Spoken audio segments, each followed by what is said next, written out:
Bonjour à tous. Aujourd'hui, j'aimerais parler de quelque chose qui se produit un peu trop souvent en ce moment dans les groupes de casting et que j'ai remarqué récemment. Récemment. Ça se produit depuis quand même plusieurs années, mais là, en ce moment, je le vois un peu trop souvent, puis j'aimerais en parler. Est-ce que je devrais accepter de faire une vidéo casting pour une audition si on me demande de me mettre nu ou semi-nu ou même juste en lingerie, on va dire? Je sais pas si certains d'entre vous l'ont remarqué peut-être, mais dans les réseaux sociaux en ce moment, il y a beaucoup malheureusement, des gens qui se font demander de se mettre nus ou en lingerie en vidéoconférence par des productions peut-être légitimes ou non légitimes. Est-ce que je devrais accepter ça afin d'avoir l'audition, afin de passer l'audition? Je vais vous donner mon opinion sur ce point-là. Premièrement, ça dépend c'est qui le demande. OK? Oubliez pas, si c'est une production qui est reconnue, puis quand je dis reconnue, c'est surtout une production qui a un site web, tu sais, un site web professionnel, pas un site web qui a été fait sais, avec WordPress, là, tu sais. Mais je veux dire WordPress. Il faut que ce soit un site web professionnel avec comment t'appelles ça? Des reviews. Des commentaires. Tu sais, des commentaires comme de, de la, de la, de la, de la localisation là où ce que tu habites. Fait que si tu habites à Montréal, puis que la production te demande à toi de faire une vidéoconférence, euh, ben, assure-toi que sur cette page web, il y a des commentaires quand même légitimes, tu sais, de la localisation là où tu habites. Fait que si tu habites à Montréal, est-ce qu'il y a alors regarde si est-ce qu'il y a des gens de Montréal qui ont commenté sur cette production, cette entreprise. Est-ce que vous me suivez? Parce que si c'est des commentaires qui viennent d'un autre pays, là, comme je sais pas moi, de l'Australie, puis tout d'un coup, cette production-là fait un casting à Montréal, mais là, il y a un problème quelque part, tu sais. Fait vous comprenez ce que je veux en venir? Fait il faut que vous en déduisez la légitimité de cette compagnie-là en faisant vos recherches avant d'accepter quoi que ce soit. Maintenant, on va dire qu'il n'y a pas de site web. Ben, tout de suite en partant, si cette production dit professionnelle n'a pas de site web, moi j'aurais refusé tout de suite. Parce que toute production professionnelle ou sérieuse doit avoir un site web, vous comprenez? Parce que demander à quelqu'un de se mettre à poil ou nu ou semi-nu, c'est pas n'importe quoi, vous comprenez? Fait que faut faire attention à ça. Deuxièmement, j'ai vu ça récemment dans un groupe social qu'une jeune femme a été demandée de se mettre nue. Je pense que c'était juste les fesses, je pense, si je me souviens bien. Par un coordonnateur de projet qui, lui, refusait de montrer son visage ou de dire c'était quoi son site web ou de donner son email. Ce producteur ou cette personne a refusé de donner comment dire ça, toute méthode de communication. Mais la modèle ou la personne, la candidate, a accepté quand même de se produire nu pour le monsieur qui, on ne sait même pas qui c'était en tant que tel. Donc ici, j'aimerais souligner quelque chose. Si vous êtes con, tu sais, c'est comme ça là, c'est du common sense en passant, hein, c'est du gros bon sens. C'est pas quelque chose que tu apprends à l'école ou que quelqu'un va t'apprendre. C'est quelque chose, c'est du gros bon sens. Tu sais, si tu sais que le gars ou la personne ou n'importe qui, la production n'a aucune référence, a aucune façon de s'identifier, professionnel ou non professionnel, sérieux ou pas sérieux, peu importe qu'il vienne de l'Australie ou de la France ou de je sais pas trop où, ou de Montréal même, refusez. Parce que toute vidéoconférence doit se faire des deux bords. Ça fonctionne pas d'un bord. C'est pas juste moi je veux voir ce que toi tu vaux, mais tu ne verras pas le visage. Non, ça fonctionne pas de même. Si le monsieur ou la madame dit ah, ma caméra fonctionne pas, oh, attends. T'es une entreprise, puis là, tu me fais à croire que t'as une caméra qui vaut même pas quoi, qu'on peut se procurer à 30$ chez Best Buy, ou moins que ça. Tu me fais à croire que ta caméra fonctionne pas. Regarde. Puis tu te dis professionnel en plus de ça, c'est bien ça. Puis t'es même pas capable de réparer ou peu importe la problématique avec ta cam. Moi, j'ai envie de te voir. Tu veux me voir? Ben moi, je veux te voir. Je veux savoir t'es qui, je veux savoir t'es où, patati patata. Parce que la personne qui essaie qui va te filmer, je vous le dis tout de suite, il peut enregistrer la session. Il y a des dizaines d'applications qui sont là, qui existent en ce moment même pour enregistrer les vidéoconférences sur Skype, sur WhatsApp, sur n'importe quoi. Moi, j'utilise OBS Studio.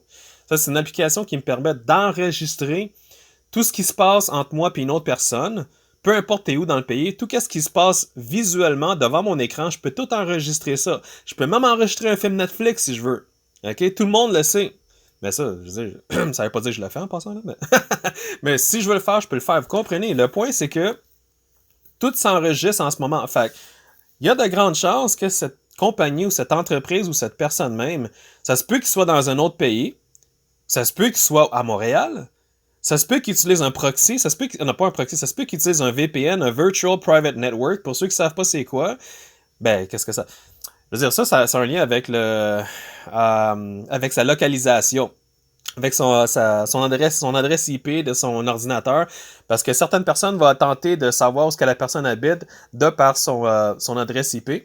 Fait qu'est-ce qu'ils font, ces gens-là, c'est qu'ils vont se créer un VPN, un Virtual Private Network, puis ça veut dire qu'ils vont se relocaliser pas artificiellement, mais comme ils vont comme faire à croire à tout le monde qu'ils habitent en France, on va dire. Mais en vérité, cette personne-là vient de Montréal, on va dire, du Québec, ok? Mais en tout cas, ça, c'est une autre histoire, mais c'est juste pour vous dire que n'importe qui peut faire n'importe quoi. Donc, la première chose à faire avant d'accepter une vidéoconférence, puis de se mettre à poil devant qui que ce soit, c'est de vérifier la légitimité de l'entreprise. Ça, c'est à vous de le faire. Ça, c'est au candidat, au modèle. C'est à vous de faire ça. Ça, c'est une question de gros bon sens. C'est pas que, je vais le faire, puis on va voir qu'est-ce qui se passe. Il m'a crossé. OK, là, je vais aller reporter ça dans tous les groupes sociaux pour que, parce que je suis enragé. Non, regarde. Premièrement, tu déranges tout le monde. Parce que c'est ton malentendu, c'est ton problème, c'est toi qui n'as pas pris les précautions, tu as accepté de faire une vidéoconférence à poil, sachant que la personne en tant que telle était possiblement, avait aucune façon de s'identifier, mais tu as accepté quand même, donc c'est ton problème, va pas... Parce que ce qui se passe là, qu'est-ce qui se passe en ce moment, c'est que si tu viens te plaindre encore, et encore, et encore, et encore, qu'est-ce que tu as appris de ça? Rien. Est-ce que tu comprends ce que je veux dire? Les gens, tous ceux qui sont capables d'utiliser leur gros bon sens. Tu sais, je veux dire, je vais donner un autre exemple. Je vais te vendre mon char. OK. Est-ce que je peux voir les papiers de ton char, l'achat, la date, etc. Non. J'ai perdu ça. C'est un char qui m'appartient depuis très longtemps. Je te le vends, tiens, regarde, je te le fais à 200$ si tu veux, là, puis j'ai aucun papier, rien. Toi, t'acceptes. On va dire que t'acceptes parce que tu le veux, il est 200$. Puis, par ensuite, tu te rends compte que le char a été volé. La police vient te voir et dit, hey, où t'as acheté le char? Comment ça t'as eu ce char-là? Toi, tu dis, ben, c'est une personne qui m'a donné, qui me l'a vendu à 200$. OK, c'est quoi le nom de la personne? Ben, je sais pas. T'as-tu les papiers? Non. OK, ben, moi, qu'est-ce qui me dit que c'est pas toi qui l'as volé, le char? Ah, comment ça? C'est pas moi qui l'ai volé, le char, je vous le dis! C'est l'autre personne qui me l'a vendu! Ouais, mais t'as aucune façon de l'identifier, t'as aucun papier, t'as rien. Fait que nous autres, on pense que c'est plutôt toi qui l'as volé, fait qu'on va devoir t'emmener au poste de police. Est-ce que vous me suivez? C'est la faute à qui si t'as fait un achat compulsif sans même réfléchir. C'est la même chose ici pour les groupes de casting. C'est la même chose pour le casting. Si tu prends des décisions compulsives sans réfléchir, c'est la vraie faute va à qui? Fait que ça sert à rien que tu reviens puis que tu reviens. Parce que ce qui se passe, c'est que toi, tu le fais, l'autre, il va le faire, elle va le faire, lui, il va le faire. Fait que tous les groupes de casting, là, ça va être un groupe d'inspection, un groupe de police. Ça sera plus un groupe de casting, ça va être un groupe de qui a fait quoi, à qui a fait qui a fait... Ah, c'est que ça m'énerve, les amis. T'as pas réfléchi avant de prendre la décision de te mettre à poil devant quelqu'un que tu pouvais pas identifier. Donc, je sais que ça fait chier, je sais que c'est plate, mais ça, c'est ton expérience à toi, ton bagage à toi. C'est du gros bon sens. Sérieux, les amis. Quelqu'un qui va vous vendre un char sans papier, sans s'identifier, regarde, achetez-le pas. Je veux dire, il faut juste un peu de gros bon sens, là. Vous me suivez? Est-ce que... C'est ça, en tout cas, ça, c'était mon exemple, là. Mais c'est pas mal ça qui se passe dans les groupes sociaux. Donc, assurez-vous de la légitimité de l'entreprise, puis sinon, acceptez pas. Puis moi, je vous dis, premièrement, que ce soit légitime ou pas légitime, je vais vous donner un petit truc, là, ok, écoutez-moi bien. Que ce soit une entreprise légitime ou non légitime, un coordonnateur reconnu ou non reconnu, quelqu'un que tu connais, même ton meilleur ami, je m'en fous c'est qui, là, n'acceptez pas les vidéoconférences qui vous demandent de vous mettre à poil, à nu, qui vous demandent de danser, puis qu'on vous voit avec vos parties génitaux, vos seins, vos fesses, votre... Tu sais? Est-ce que vous refusez? Il n'y a aucune compagnie sur cette planète, dit professionnelle ou non professionnelle, qui devrait vous demander de vous mettre à poil en vidéoconférence. Ça ne se fait pas.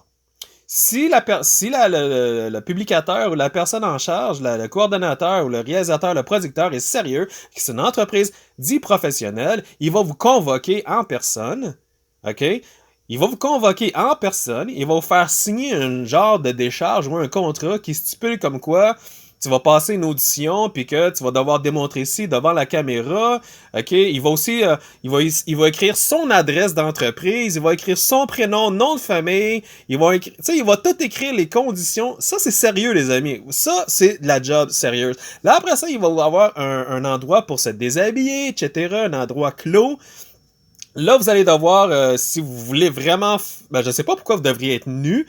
Peut-être qu'il y a des scènes qui demandent à être nus, mais là, encore là, une production qui demande à des gens de se mettre nus, c'est parce que c'est une production...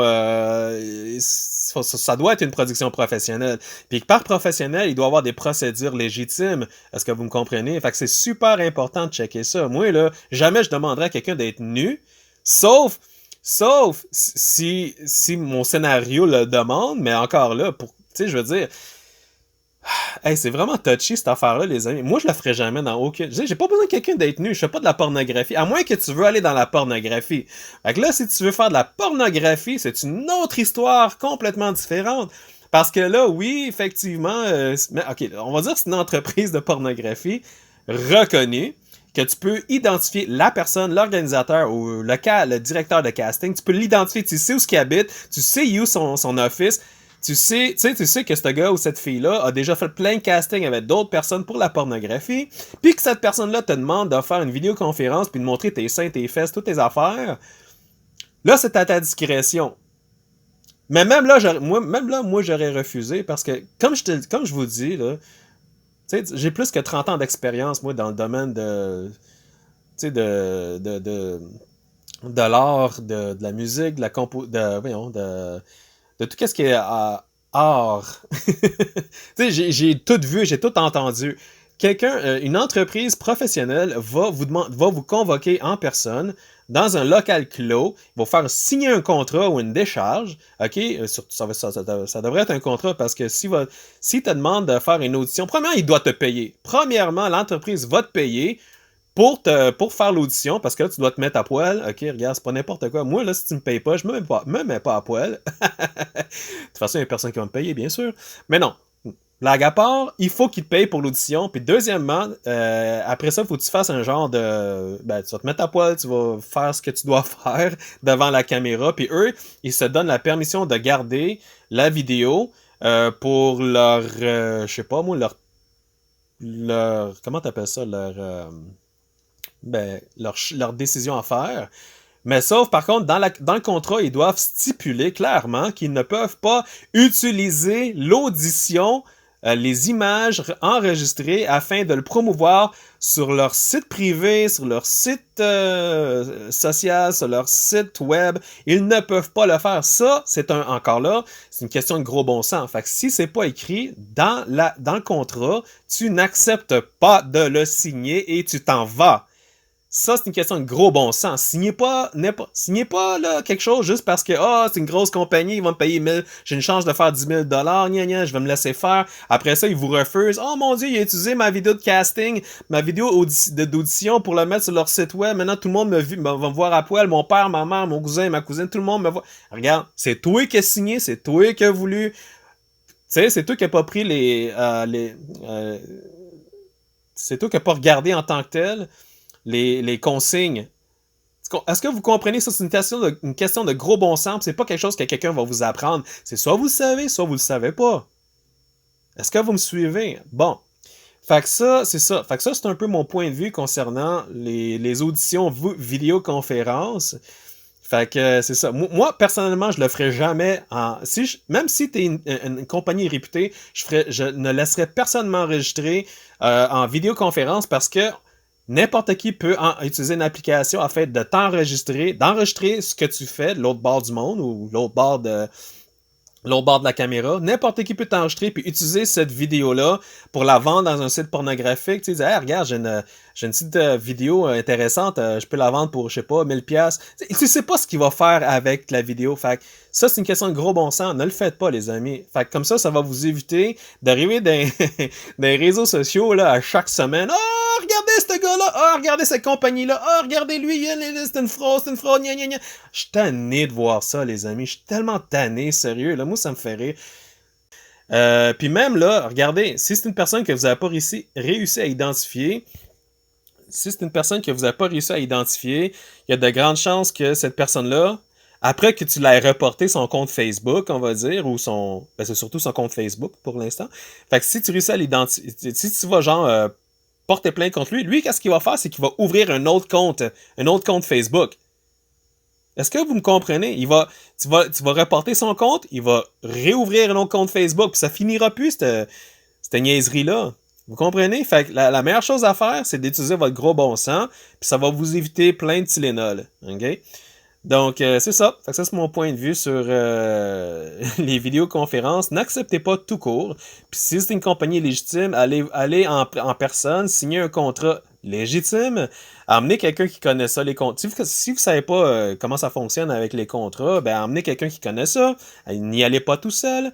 Prenez le temps de le lire, signez-le et ensuite faites ce que vous avez à faire. Parce qu'il y en a des compagnies légitimes. Je vous dis pas que toutes les compagnies c'est des crasseurs. Non, il y en a qui sont légitimes. Fait vous comprenez, mais là, c'est à votre discrétion à la fin, d'accord? Donc, si vous avez aimé ce que j'ai dit, merci de liker, merci de subscriber et de s'inscrire à mon channel YouTube. Et je vous vois dans mon prochain blog.